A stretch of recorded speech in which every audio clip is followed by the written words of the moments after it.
ఈ సంవత్సరం సంక్రాంతి సంబరాలు హద్దులు దాటాయని కూటమి ప్రభుత్వంలో అశ్లీల నృత్యాలు పేకాట క్లబ్లు ఎక్కువైపోయాయన్నారు మాజీ మంత్రి కారుమూరి నాగేశ్వరరావు.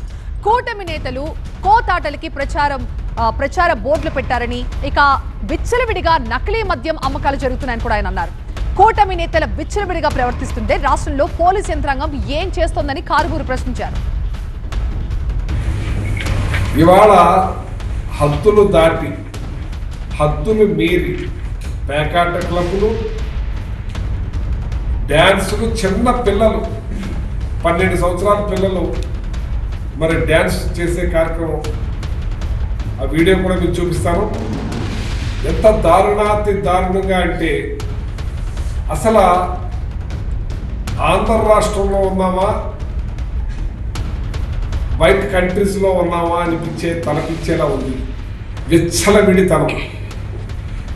సంక్రాంతికి 3 రోజులు పేకాట కోడిపందాలు అనేది సహజం, కానీ 365 రోజులు కోడిపందాలే, 365 రోజులు పేకాట క్లబ్బులే. తన దాహం తన దోపిడి.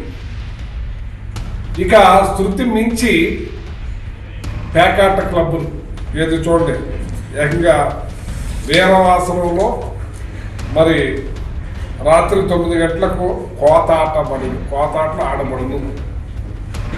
డైరెక్ట్గా అడ్వర్టైజ్మెంట్ చేస్తూ ఉంటే అసలు పోలీసు వ్యవస్థ ఉందా లేదా అని అడుగుతున్నాను.